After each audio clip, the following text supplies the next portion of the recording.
She keeps a Moet Chandon in a pretty cabinet.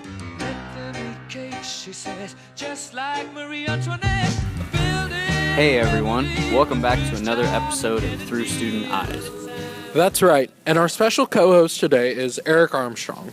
A very dear friend of mine. Eric is an AP student and one of the best percussionists in our band program that I know. How many instruments do you think you can play? I can play, that's a lot, you know. I play timpani, snare drum, auxiliary percussion, all the instruments you can really imagine. That are percussion. Can you play anything else besides percussion instruments? I have learned to play taiko drums, actually.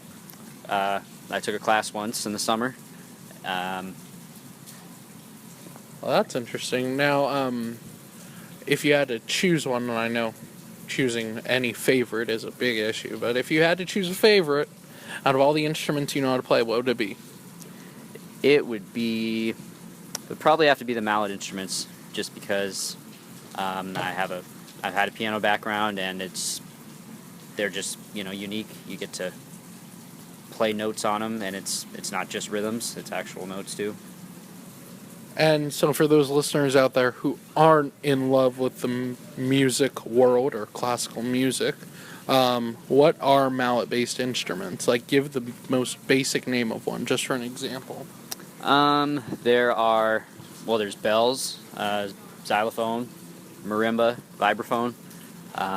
They're all similar to each other, but they're also different in some ways, in size and in how they sound, and in how you play them. Alrighty, well, I hope to those of you listening, you're able to get a nice view of who Eric is and who I believe to be one of the ideal Mariner students in our community. With that being said, would you want to kick off the first segment? Sure. For our first set of interviews, we run around and ask teachers if they can name 3 applications of their teachings in everyday life.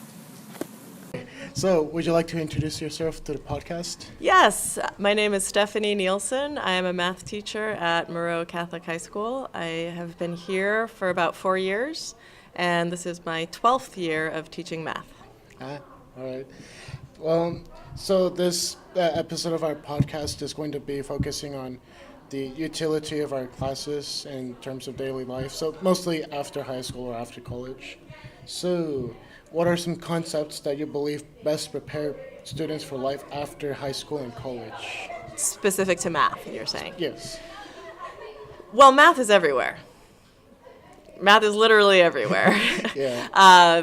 If you're in college and you need to make sure you get all your credits in your 4 years, or how many years it'll take you to find all those credits, and how much that's going to cost you in tuition. Say you have to get a 5th year or go to a summer session to get your graduation requirements. That's math. Where's that budget going to come from? How are you going to make those payments? How are you going to find your housing as well as your dining and books? All of that is math. So budget right away. And I don't mean just addition and subtraction. That's not what I'm talking about.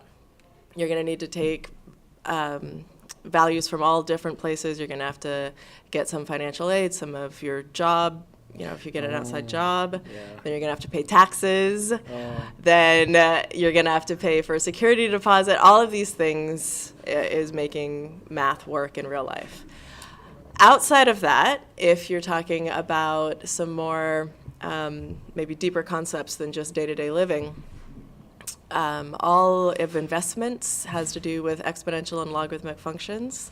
If you want to reach some sort of investment goal, you need to work backwards to find what time frame, principal value, and interest rate you're going to need to reach that goal. That's a log equation.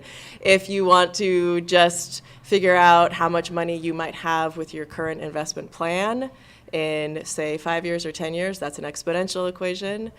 The process of buying a house, a car, all of these are exponent and log-based formulas that help you figure out the payment, how much interest you're going to pay over time, how can you reduce that interest, usually by increasing your monthly payment? Can you afford that? All of those things are real life math examples, just off the top of my head. Okay. Do you have more specifics you'd like to know about? Those are really specific. Okay. And to be fair, I think I might have to review some of those informations. I'd be happy to help you. Again, just another application. You're in my stats class right now, and we're coming up on an election year. Many, many, many polls refer to statistic analyses that are some of the things we've talked about when you hear about a margin of error, for example, in a poll. We've talked about what is a margin of error, right? And you would be able to interpret that information in an intelligent and informed fashion instead of the craziness that often goes along with, any sort of poll result. You can talk about if you're listening to the results of some sort of poll and they say the sample size or how the sample was collected. All of these things now are going to mean a lot more to you having, or all my stat students, any stat student, having the background in what all those actually mean. You can, even if you really care, go back and find the source data and maybe do a little analysis of your own instead of just trusting the outlet from which you're getting the news. So then, I guess, judging by that list, it's heavily prevalent in our lives. Well, I mean, yes, math is heavily prevalent everywhere all the time. Also, though, if you look through a particular lens, that's how you see the world. So I live my life through the lens of math. That's what I do every day. That's my profession. I go home and I'm figuring out the grocery bill and I'm figuring out, how much mileage I have left in my car. Do I have to stop for gas tonight? All of these things are because that's my day-to-day approach to the world. You would ask the same of an art teacher and get an equally detailed and equally valid answer through the lens of looking at the world through art. Art also is everywhere. Science also is everywhere. So you get what you get out of something what you put into it. I get out of the world around me a lot of math because that's how I spend my time. That's my education. That's my background. That's my passion. That's what I do for 6 hours every day. You guys have 7 different classes. I do math. So I would say that any subject has multiple applications, multiple realities all throughout the world around us. And if you're asking me for math, that's what I'm going to tell you. But any other professional, any other teacher, any other person passionate about a topic will find that topic all around. All right, thanks.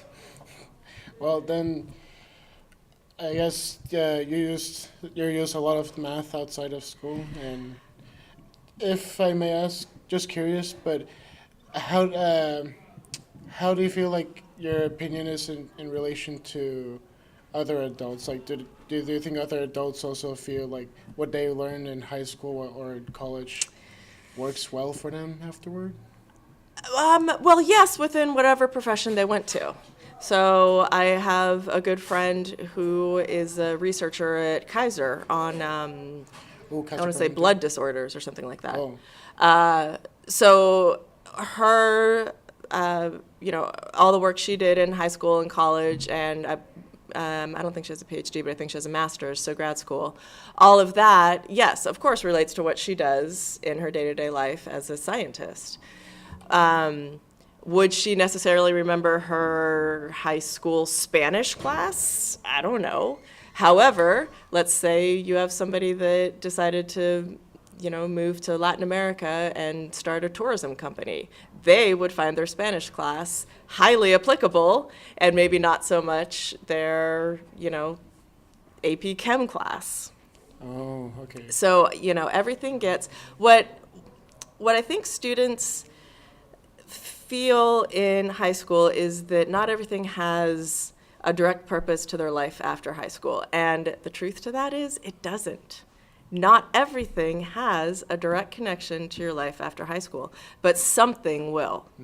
So that's why we're here now, because you guys are too young right now to just be on a single path and just follow that directly through. So here you're getting exposed to some of everything. College also, you'll have to meet your general ed requirements. You'll get exposed to some of everything. And slowly you'll narrow that down to whatever your path is. And then the things that aren't that, you're right, they won't relate. Is every single thing you're studying right now going to matter when you're 25 or 40? No. But something will, because you will find a profession that relates to something that struck a passion in you, and you will learn more and more and more about less and less and less. You know, it'll be depth. Your depth will increase and your breadth will decrease. So right now, everything's very broad. And some of that doesn't click for you, and that's fine. You know? Yeah. Honestly, I took a bunch of classes in high school that I remember taking them and I remember really enjoying them. I really enjoyed my AP history, my AP US history, but I can't think of it right off the top of my head right now. You know, I can walk up and down the halls and hear Mr. Franz and Miss Ledford talking and it vaguely rings some bells, but I can't remember it specifically. But for them, they use that every single day and they probably don't remember their math classes very well. Mm-hmm. Okay, so I know it can be frustrating sometimes to feel like you're doing something that doesn't really matter for the future, but something else that you're doing does really matter for the future, and it just takes a little time to figure all that out. So then you would say ultimately it's not really a question of whether we're going to remember everything that we have learned in high school and we're going to use everything, but rather depending on what we'll take as a career after college, that's what we'll use the most. Right.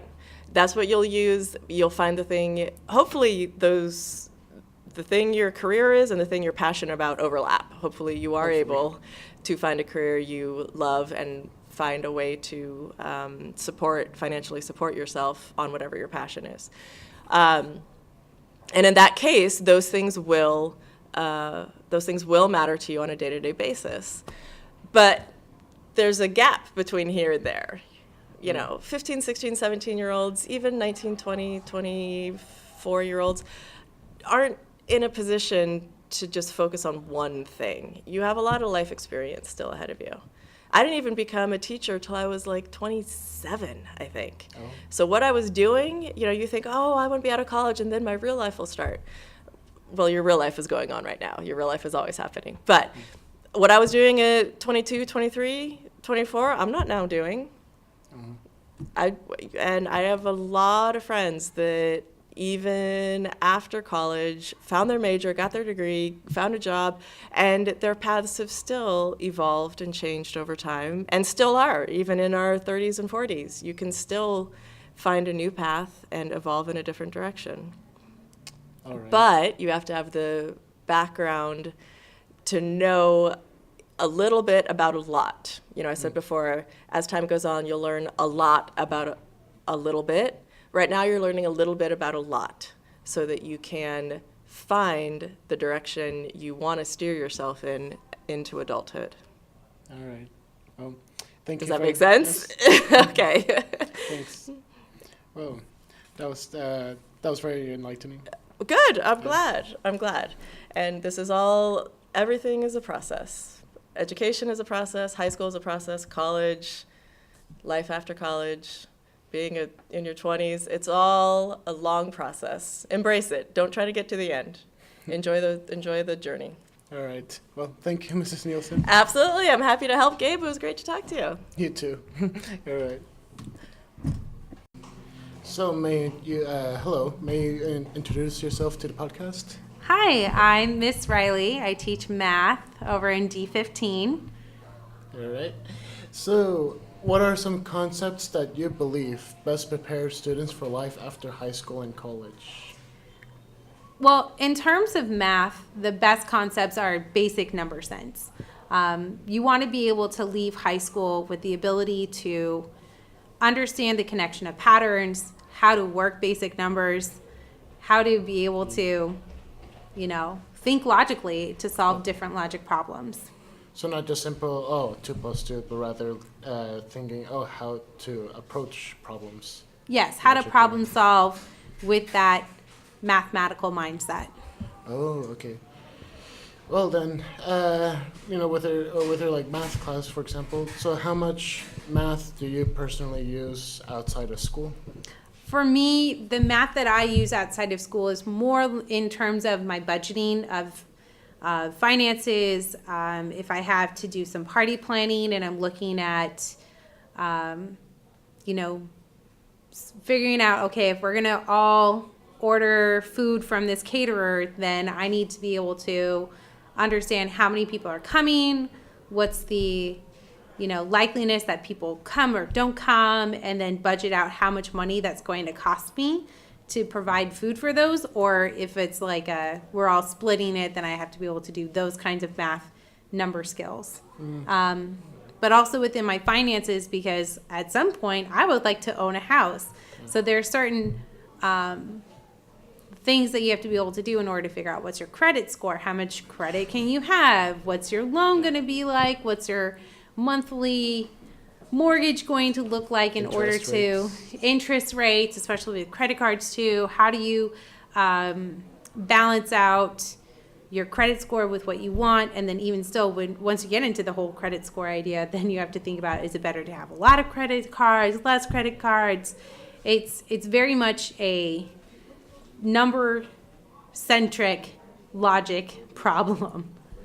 Oh, yeah, okay. Yeah, that seems like really complicated. But then, for example, even say after college, and us students will probably perhaps start living in a house or an apartment.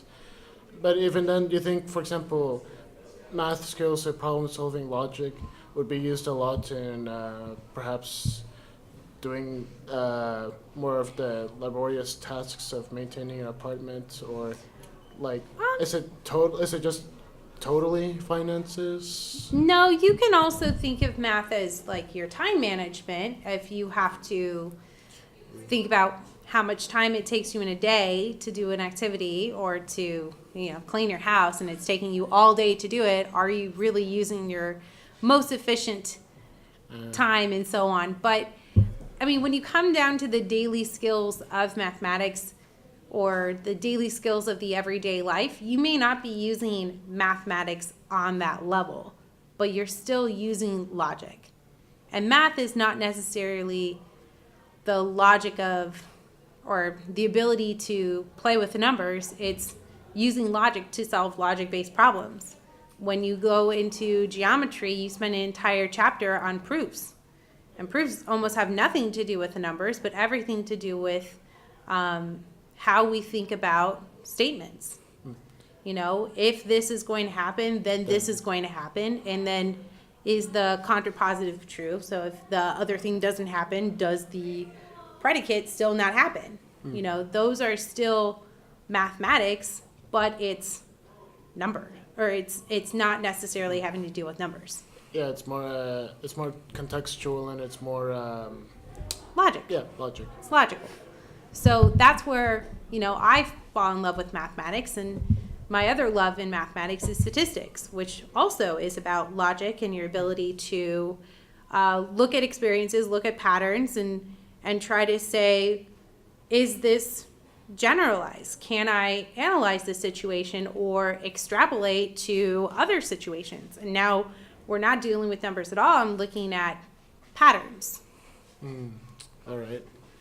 Well, if possible, may you perhaps give an opinion on that you may have heard from other adults or other teachers related to applicability of courses in everyday life? Well, I have as a mathematician, I have two theories on that.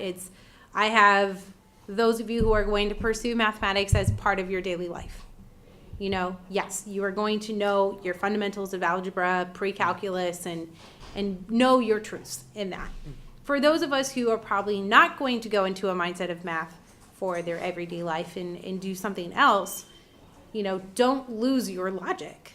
There are plenty of situations moving on that you are going to have to think logically. And making those logic-based decisions is still mathematics. It's just a discrete kind of mathematics, not the numerical kind of mathematics. And then for those of us who choose not to use logic and also choose not to follow the mindset of mathematics, my advice to you is don't forget those habit skills and those life skills that your teacher in your math class was trying to tell you. You have a task, it's due at a certain time period. You need to ask for help when you need help. You need to seek people who know more than you in order to solve a problem. And there's an accountability towards still doing a task that you might not want to do. You know, teachers are still helping you with your other habits of success beyond just what the coursework may be doing. All right. So then, regardless of the nature of the course, the work that we're doing as students still pertains to, the social skills that we still have to develop for everyday life then. Right? Yeah, whether it's your social skills of working with a group, or if it's because I even as a teacher have group projects, and you would be surprised to know that some of the reasons we don't like group projects as students are continuing to be the reasons we don't like group projects as adults. Or, the other habits of success, such as understanding the purpose of the task. Why are we even doing this? To be able to accomplish that goal. And then goal setting in between that to break it down to smaller chunks. And those would be like your bigger semester long projects. How do I get that broken down in order to accomplish a bigger thing? You're still learning habits of success, even if it's in the context of a certain subject. And that's, as a college prep student, college prep school, you should feel pretty confident moving forward of, I could be successful in almost any class because I have these skills at my fingertips. All right. Well, thanks for your insight. Oh, you're welcome. Anytime. All right. Thank you so much for inviting me on your podcast. I really am glad that we're able to connect with students and teachers in this way. Ah, yes. Yeah. We hope these interviews have shed a little light on a few things you can do every day that put your education to good use. And with that, thank you all for listening, and we'll see you next time on Through Student Eyes.